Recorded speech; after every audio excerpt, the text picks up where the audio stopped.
할렐루야. 오늘도 복된 날 되시기 바랍니다. 오늘 주제는 역시 성도들이 제사를 드리고 제물을 드릴 때 규례가 아니고 제사장들이 제물을 드릴 때 특별히 속죄 제사에 대해서 이제 규례를 설명한 내용입니다.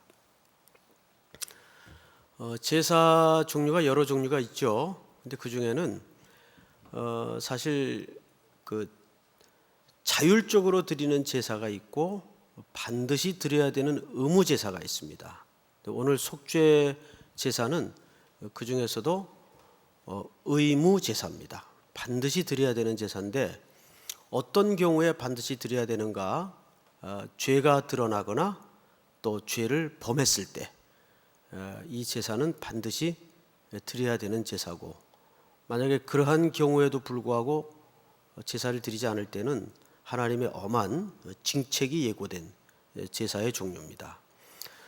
특별히 죄라는 것은 우리가 보통 하말티아라 그러는데 관역을 향하여 날아가던 화살이 빗나갔다. 그 말은 하나님께서 우리를 창조하셨죠. 창조하셨을 때는 우리를 향해서 가도록 하신 목적지가 있는데 그 목적지를 빗나갔다 그 뜻입니다. 그렇게 된 연유에는 아담의 범죄가 근본적으로 작용을 했죠. 그래서 아담의 넘어짐으로 많은 증상들이 발생을 했습니다. 우리는 그것을 보통 윤리나 도덕적인 죄로 규명을 하는데 그런 윤리나 도덕적인 죄는 사실 죄라는 표현보다는 죄로 말미암은 증상들이죠.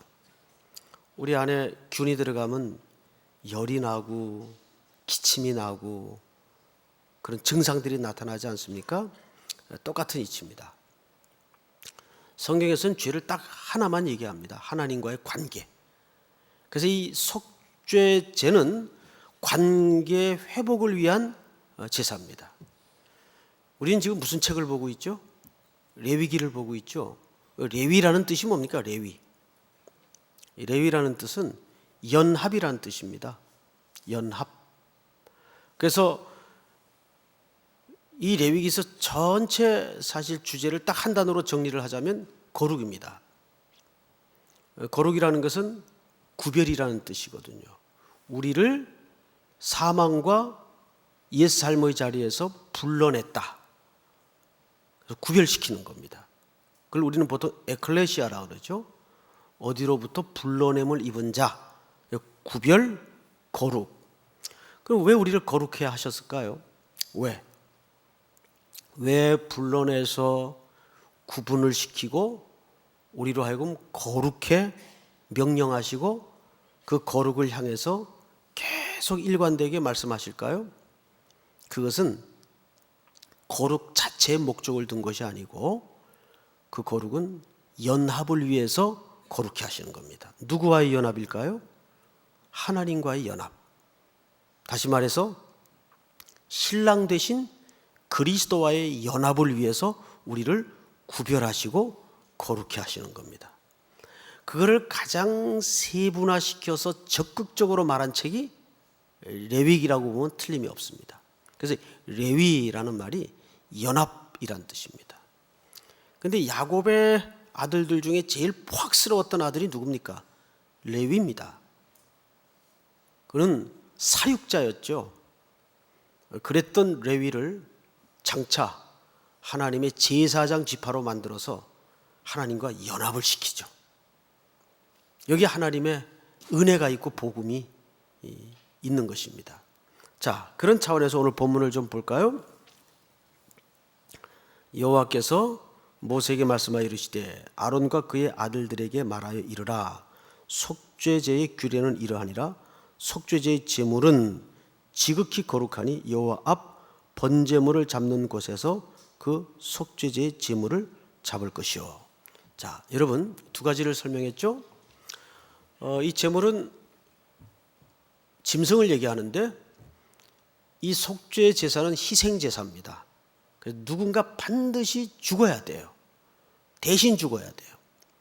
그래서 이 속죄제의 가장 그리스도의 희생과 구속과 은혜가 잘 드러난 제사의 종류 중에 하나인데, 여기 두 가지를 설명했어요. 제사장들도 죄를 범했을 때는 속죄 제사를 드려야 됩니다. 제사장이라고 해서 죄 안 짓나요?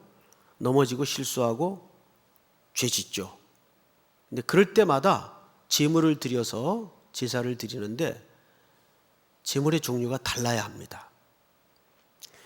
예를 들어서 평민 중에 한 사람이 죄를 지을 때의 제물과 족장 중에 한 사람이 죄를 지었을 때의 제물과 전체 회중이 부지 중에 지었을 때의 제물과 제사장이 죄를 지었을 때의 제물은 다릅니다. 자, 그 다름을 우리가 레위기 4장에서 한번 확인을 해볼까요? 앞에 이제 살펴본 바인데 3절을 보십시다.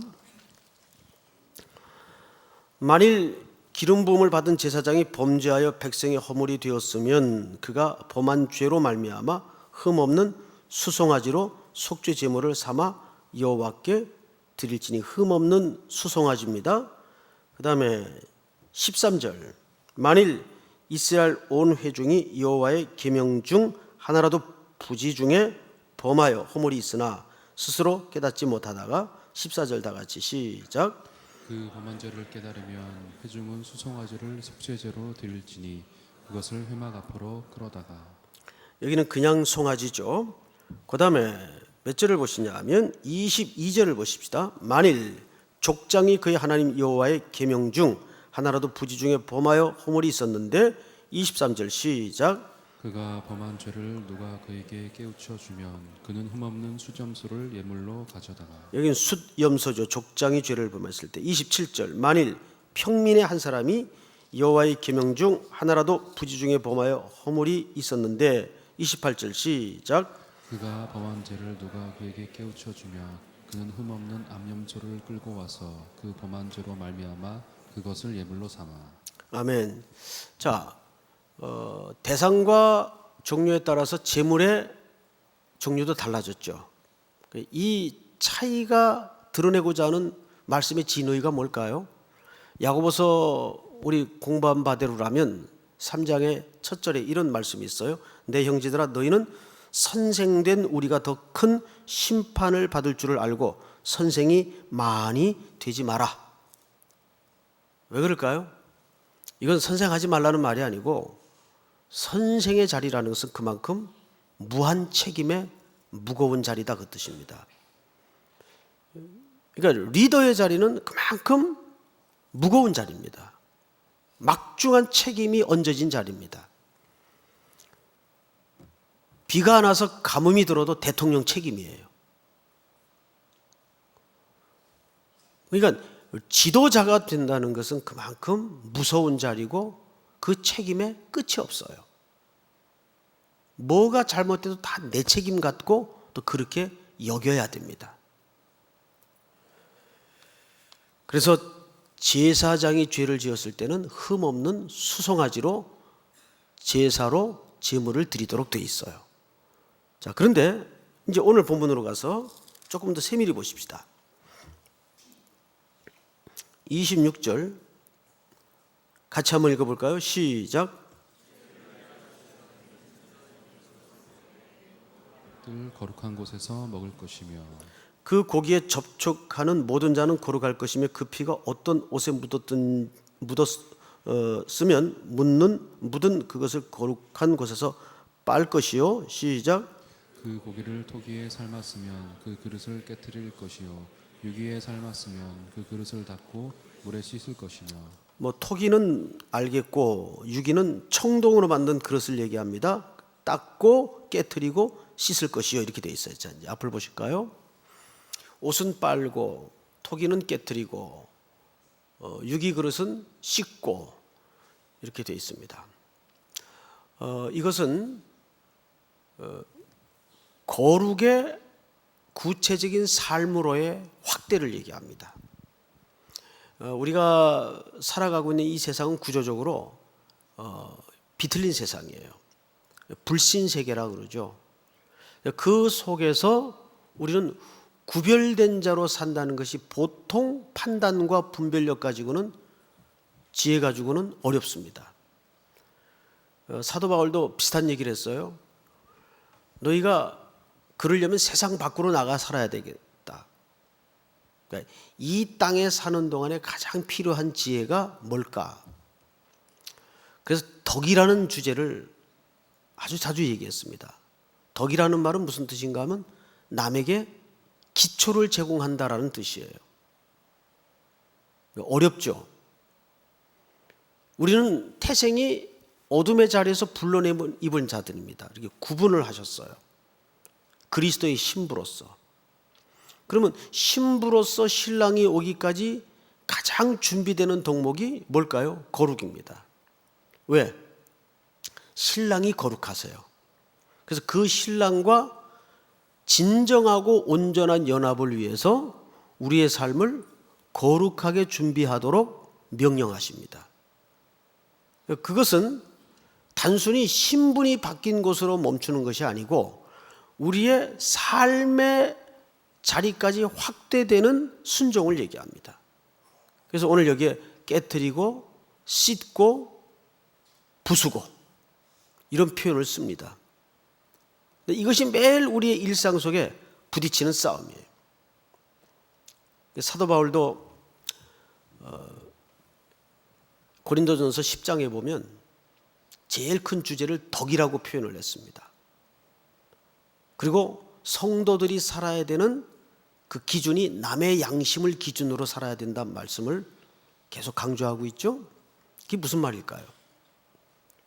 그 당시 문화는 시장에 유통되는 모든 거의 최고급품의 물건들이 우상제단에 바쳐졌던 것들입니다. 그래서 너희 양심을 위하여 묻지 말고 먹으라. 진리 안에 자유한 자들은 먹을 수 있다. 그런데 누군가 저 물건이 제단에 바쳐진 물건입니다라고 말할 때는 남의 양심을 위하여 먹지 말라 그래요. 그러니까 성도들이 이 땅에서 거룩하게 산다는 것은 사실 어렵습니다. 굉장히 지혜와 판단력이 필요한데 그것을 우리는 덕이라고 얘기를 합니다. 덕은 뭐라고요? 남에게 기초가 되는 삶을 얘기합니다. 이렇게 우리 성도들 이제 교회 누군가를 안내해 왔어요. 인도해 왔어요. 그러면 그 사람은 사실 무슨 담임 목사 설교를 듣고 신앙이 자라는 측면도 없지는 않겠지만 90%가 자기를 인도한 그 성도가 어떻게 신앙생활을 하는가를 그대로 거의 쫓아서 신앙생활을 하게 돼 있습니다. 저분은 어떻게 헌금을 하는지, 어떻게 주의를 지키는지, 일상에서 어떻게 신앙생활을 하는지 그대로 따라합니다. 이게 우리가 원튼 원치 않든 남에게 기초가 되는 삶으로 비춰진다는데 우리 삶에 어려움이 있어요. 그래서 우리는 매일 적극적으로 하나님의 거룩을 연습해야 되는데 그것은 삶의 구석진 자리까지 확대돼야 된다는 얘기를 이렇게 하는 겁니다. 좋은 사익감, 좋은 며느리감 달라고 기도들 해요. 또 좋은 배필을 달라고 기도들을 해요. 그런데 정작 생기면 따지기 시작합니다. 계산하기 시작합니다. 심지어는 그리스도인들 가운데에도 사주팔자 보고 뭐 이렇게 해요. 그래서 속궁합이 안 맞느니 뭐 별별 얘기를 다 꺼냅니다. 이게 덕이 안 되는 거죠. 그러니까 우리 삶이 거의 이중적이에요. 이익 앞에서는 세상의 원리를 따르고 종교라는 틀에 들어오면 또 그런 척 흉내를 내고 그러다 보니까 2층 집 구조로 신앙이 형성이 돼 있어요. 2층 집 구조. 성경은 그것을 가장 경계합니다. 그걸 바리새인들이라고 부르기도 하죠. 예수님께서 가장 그 질책을 많이 퍼부었던 대상 중에 하나입니다. 근데 오늘 이 속죄 제사를 드리면서 두 가지를 얘기해요. 정한 곳에서 음식을 먹으라. 정한 곳에서. 그 말은 철저히 구분된 삶을 얘기합니다. 자, 그리고 성경을 또 보십시다. 29절. 제사장인 남자는 모두 그것을 먹을지니 그것은 지극히 거룩하니라. 남자는 항상 대표적 성격을 갖고 있죠. 그러니까 오늘날 모든 제사장은 누굽니까? 우리 그리스도인들을 얘기하는 겁니다. 그러니까 이 말은 그리스도인들이 하나님의 양식은 그리스도를 얘기하는 거죠. 어제도 말씀을 드렸지만 그리스도를 힘입어 살아가면서 항상 구별된 존재로서 일상에서 서라 그 말이죠. 오늘도 우리는 일터로 캠퍼스로 나가면서 이제 세상과 뒤섞여질 거예요. 그걸 원치 않으면 세상을 떠나는 수밖에 없겠죠. 그래서 우리는 세상에서 개토화가 돼도 안 되고 또 구별하되 세상과 지혜롭게 선을 가지고 선을 긋고 구별되어서 살아간다는 게 어렵단 말이에요. 그래서 우리는 매일 그리스도의 신부로서 신랑인 그리스도의 거룩을 위해서 진정한 장래 연합을 위해서 그 거룩을 우리의 일상 속에서 연습을 해야 됩니다. 그럼 우리는 어떻게 거룩해질까요? 거룩은 딴 거 없어요. 우리 속에 아직도 남아있는 옛사람의 희미한 그림자들, 성경에서는 그것을 아말렉 같은 존재라 그러죠. 그걸 자꾸 잘라내는 거예요. 우리의 의식 한편에도 섞여 있는 세상의 가치들을 잘라내고 우리의 언어 습관에 배어 있는 세속의 습관들을 잘라내고 이걸 매일 이 싸움을 벌여야 돼요. 이 싸움을. 하루라도 쉬면 앞에 노력했던 게 한순간에 물거품이 돼버립니다. 새벽 기도도 쭉 나오다가 도저히 오늘은 쉬자 그러면 그 다음에 재기하기가 힘들어요. 차라리 그냥 무지막지하게 쭉 나오는 게 덜 힘듭니다. 우리 그 군에서 행군을 해봐도요, 쉬면 더 힘들어요. 힘들어도 내친 김에 그냥 끝까지 완주하는 게 사실은 더 쉽습니다. 중간에 주저앉으면 쉬면 좋을 것 같은데 사실은 힘들어요. 효과도 안 나고. 이 싸움을 매일 해야 돼요. 일상 속에서. 그래서 그리스도의 신부로 거룩을 준비하는 거예요. 그것은 목적지가 진정한 신랑인 그리스도와 온전한 연합을 위해서. 그걸 가장 강조한 책이 레위기서인데 그 레위기서의 전체 주제가 그래서 거룩입니다. 그 거룩은 거룩 자체의 목적을 둔 게 아니에요. 신랑 되신 그리스도와의 온전한 연합을 위해서 거룩을 강조하는 겁니다. 그렇다면 우리가 오늘이라는 일상 속에서 훈련하고 순종하고 살아야 될 과제는 간단해요. 거룩을 연습하는 거예요. 그 거룩은 자질구레한 영역에까지 매일매일 확대해 들어가야 됩니다. 단순히 신앙적인 패턴에만 필요한 덕목이 아니고 우리의 비즈니스의 구체적인 현장에 일터에서 그 거룩이 확대돼야 돼요. 어느 날 신랑이 오시는 겁니다. 부지 중에 도적같이 오시는 겁니다.